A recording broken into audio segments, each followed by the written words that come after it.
నమస్తే. ఇప్పుడు మీరు చూడబోతున్న వీడియో ఖచ్చితంగా మీకు ఉపయోగపడుతుంది, నచ్చుతుంది కూడా.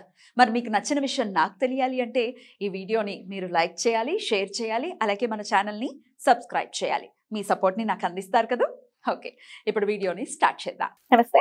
Welcome to our channel. నేను కుప్పా పద్మిని. ప్రస్తుతంతో పాటు ప్రముఖ ఆధ్యాత్మికవేత్త, జ్యోతిష పండితులు, అమ్మవారి సేవకులు, దత్త గణపతి ఉపాసకులు మురళీధర్ శర్మ గారు మనతో పాటు ఉన్నారు. మాట్లాడదాం. నమస్కారం అండి. మహాదేవ శ్రీమాత్రే నమః. మురళి గారు, తమిళంలో మనం చూస్తూ ఉంటాము సుబ్రహ్మణ్యేశ్వర స్వామి ఆరాధన చాలా చాలా విశేషంగా చేస్తూ ఉంటారు. అసలు మాట తీస్తే మురుగా స్వామివారికి సంబంధించినటువంటి ఏదో ఒకటి ఉంటుంది. కరెక్ట్. మురుగన్ మురుగన్ మురుగన్ అంటూనే ఉంటారు.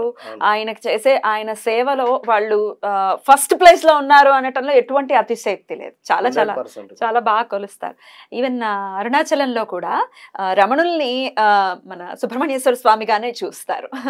ఎందుకంటే అప్ప అనుకుంటూ ఆయన వెళ్ళారు కదా. అద్భుతం. అయితే ఇప్పుడు నేను సుబ్రహ్మణ్యేశ్వర స్వామి గురించి చెప్పడానికి గల కారణము ఆయన ఆరాధన అత్యద్భుతమైన ఫలితాల్ని చాలా శీఘ్రంగా ఇస్తుంది అనటంలో ఎటువంటి అతిశయోక్తి లేదు. అయితే ఆయనకి కొన్ని గ్రహ ఆధిపత్యాల గురించి చూసుకుంటే కుజగ్రహానికి ఆయనే అధిపతిగా చూసుకుంటారు.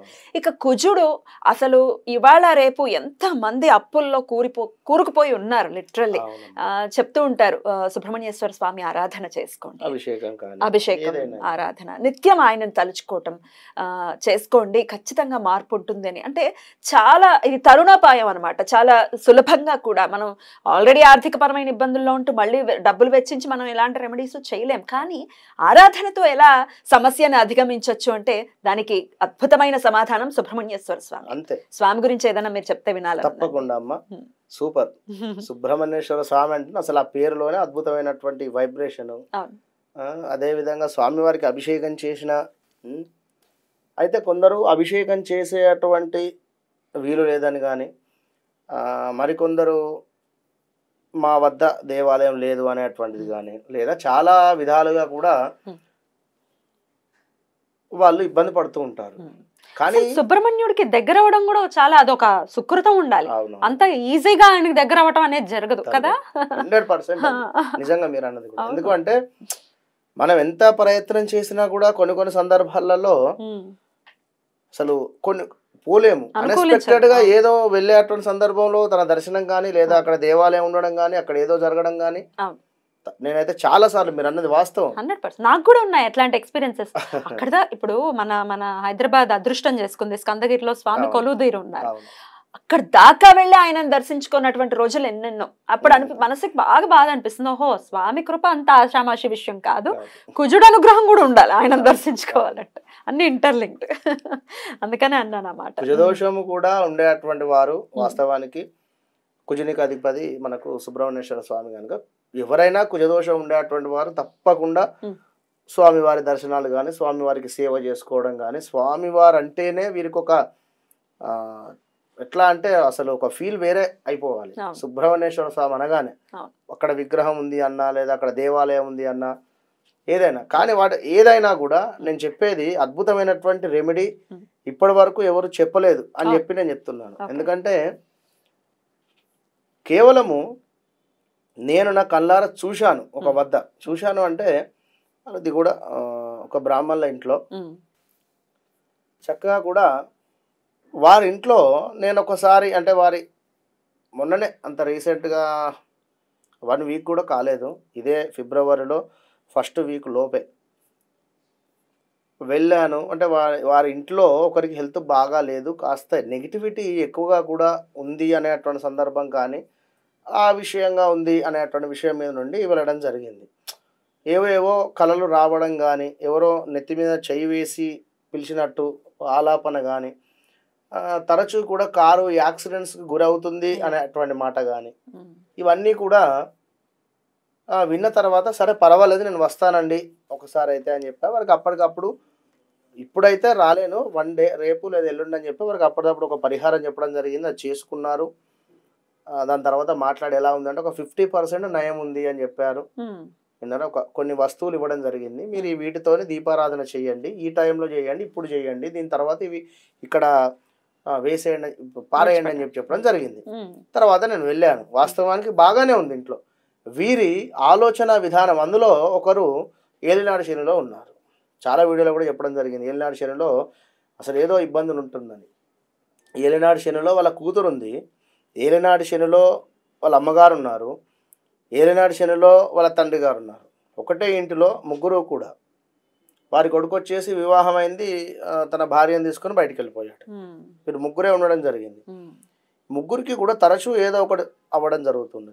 కర్మ అనేది ఎవరు తప్పించుకోలేరు. ఇక్కడ వారి ఆరాధన పూజా మందిరంలోకి వెళ్ళి చూసేవారికి ఒక్కసారిగా నాకు అరే నేనెందుకు ఈ విధంగా పెట్టుకోలేకపోయాను అనేటువంటి ఆలోచన నాకు కలిగింది. సుబ్రహ్మణ్యేశ్వర స్వామి వారి ఫోటోలు అందరింట్లో ఉంటాయి, సుబ్రహ్మణ్యేశ్వర స్వామికి సంబంధించినటువంటి విగ్రహాలు కావచ్చు, ఏవైనా ఉంటాయి. కానీ స్వామి చేతిలో ఉండేటువంటి ఎంతో అందమైనటువంటి శూలం, అసలు అది చాలా బాగుంటుంది. తను ఆ స్వామివారు మంచిగా లడ్డు చెంపలతో పట్టుకున్నటువంటి ఆ యొక్క శూలము చూడగానే ఎంతో ముచ్చటేస్తుంది. కనుక ఆ యొక్క శూలము చక్కగా కూడా వారింటిలో స్థాపితంగా అంటే ఈ విధంగా చెక్కి ఉంది. అంటే పూజా మందిరంలో అభిషేకం చేసుకునేటువంటి విధంగా దాన్ని అమర్చి పెట్టుకున్నారు. చెక్కతో చేసిందా? లేదు, పంచలోహాలది. చక్కగా కూడా వారు అంటే అభిషేకం చేసుకున్నటువంటి విధంగా పెట్టారు దాన్ని. ఓకే, దాని పక్కనే గోవు తన దూడకు పాలిస్తున్నటువంటి విగ్రహం. ఇది వెండిలో చేయించారు వారు. అద్భుతంగా ఉంది, దొరుకుతున్నాయి ఇప్పుడు చాలా చక్కగా. చాలా అంటే అసలు నాకు అవన్నీ ఉన్నట్టు వాళ్ళ ఇంట్లో చాలా ఫోటోలు ఉన్నవి, కానీ నా మనసు మాత్రం అక్కడికే వెళ్ళింది. నేను దీన్ని షేర్ చేసుకోవాలి అని చెప్పి అనుకుంటున్నాను. వారిని కూడా చెప్పాను. అయితే వారు చేసినటువంటి చిన్న మిస్టేక్స్ ఉన్నవి అక్కడ. అది పెట్టినటువంటి స్థానం కానీ చెప్పడం జరిగింది. అట్లా కాదు ఇట్లా పెట్టుకోండి అని చెప్పి చెప్పాను. తర్వాత అభిషేకం చేసుకోండి ప్రతి శుక్రవారం అని చెప్పి చెప్పాను. ప్రతి శుక్రవారం కూడా మీరు సూర్యోదయం కంటే ముందే దాన్ని అభిషేకం చేసుకోవాలి ఆ యొక్క శూలంకు. అదే విధంగా ఆ యొక్క మనకు గోవు ముందు అభిషేకం చేసిన తర్వాత తాంబూలం అనేటువంటిది మస్ట్ ఇవ్వాలా, ఖచ్చితంగా తాంబూలం సమర్పించాలి. తాంబూలం సమర్పించిన తర్వాత తప్పకుండా మీరేం చదవకండి, కూర్చోండి, శరవణ భవ అంతే. శరవణ భవ అని మనసులో చక్కగా కూడా యొక్క భగవంతుడు అక్కడ కూర్చున్నాడు, అది మీ యొక్క శూలాన్ని పట్టుకున్నాడు అని చెప్పి మనసులో భావన చేసుకుంటూ ఉండండి. ఆర్థికమైనటువంటి సమస్యలను ఆ యొక్క శూలంతో అరికడుతూ ఉన్నాడు మీ ఇంట్లో ఉండి. ఆ నెగిటివిటీకి సంబంధించినటువంటి ఆలోచనలు కానీ ఏవైనా కూడా ఆ యొక్క భగవంతుడి యొక్క శూలంతో అరికడుతూ ఉన్నాడు. ఇలా ప్రతిదీ ఒకటే అని కాదు, ఇలా ప్రతిదీ కూడా నా యొక్క కుమార్తెకు నేను అనుకున్నటువంటి మంచి సంబంధం రాబోతూ ఉన్నది, తప్పకుండా భగవంతుడు నాకు అనుగ్రహం ఇస్తున్నాడు. ఇంతే. శూలానికి అభిషేకం చేయమంటారు. డైరెక్ట్ గా శూలానికి అభిషేకం చేయండి పంచామృతాలతో. ఆవు పాలు, పెరుగు, ఇటు శూలము, ఇటు మనకు చెప్పినటువంటి గోవుది. చక్కగా రెండింటికి అభిషేకం చేసి ఆ యొక్క అభిషేకం చేసినటువంటి పంచామృతాలను అందరూ కూడా తీర్థంగా తీసుకోండి. అటు పిమ్మట ఇదంతా అభిషేకం అయ్యాక నీట్గా క్లీన్ చేసేసి గంధముతో లేదా విభూతితో బొట్టు పెట్టి చక్కగా భస్మం అంటే ఎంత సూపర్ స్వామి వారికి. పళని భస్మము విపరీతమైన సేలింగ్. మంచిగా పళని భస్మంతో స్వామివారికి ఆ యొక్క శూలానికి అలంకరింపజేసుకున్న తర్వాత ఇక్కడ విగ్రహాన్ని కూడా గోమాత విగ్రహాన్ని కూడా అలంకరింపజేసుకొని 4 పుష్పాలు పెట్టుకొని పంచగవ్యంతో ఏర్పడినటువంటి ఆ యొక్క మట్టి ప్రమిదలాగా ఉంటుంది మనకు ప్రమిద.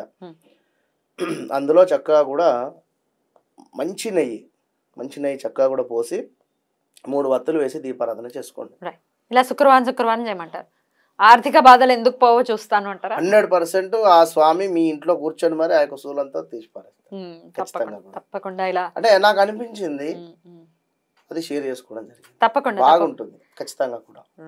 అయితే ఈ పూజా స్టోర్స్ లో దొరుకుతూ ఉంటాయి శూలాలు చిన్న చిన్న. అంటే మరి ఇప్పుడు రాంగ్ ప్లేసెస్ లో పెట్టద్దు అన్నారు, మరి దేవుడి గదిలో ఎక్కడ పెట్టాలి శూలాన్ని? దేవుడి గదిలో మనకు ఇటు దక్షిణం వైపుగా ఫేసింగ్ ఉండేటువంటి విధంగా కానీ, లేదా మీరు అభిషేకం చేసుకునేటువంటి సందర్భంలో ఇటు పక్కన దక్షిణం వైపుగా ఉండేటువంటి, ఇప్పుడు మనకు బీరువా ఎడుదిక్కు అయితే తీసుకుంటామో ఆ ప్లేస్ లో దాన్ని పెట్టుకోండి. అయితే అది దక్షిణం వైపు పెట్టాలి, అది ఉత్తరముఖంగా ఉండాలి. ఇదొకటి. అవును. తూర్పులో మనకు ఆగ్నేయ మూల పెట్టకుండా ఈశాన్య మూల పెట్టుకోవాలి. తూర్పులో ఈశాన్యం మూల పెట్టుకోవాలి. అసలు ఈశాన్యం మూలలోనే మనకి దేవుడి గది ఉంటుంది, మళ్ళీ అందులో ఈశాన్యం తెలిసిపోతుంది. తూర్పులో ఈశాన్యం లెఫ్ట్ సైడ్ ఉంటుంది, అంతేనండి? రైట్. అద్భుతం అండి. అభిషేకం చేసేటప్పుడు దాని చేయటం అనేది ఆ శూలంతోనే చేస్తారు. యా, అద్భుతంగా తెలియజేశారు. ఖచ్చితంగా అందరం శుక్రవారం ఖచ్చితంగా స్వామివారిని ఇలా అర్చించుకుని మన సమస్యల నుంచి త్వరితగతిన స్వామి అనుగ్రహం చేత బయటపడాలని మనస్ఫూర్తిగా కోరుకుంటూ థ్యాంక్ యూ సో మచ్ అండి. నమస్తే. మహాదేవ.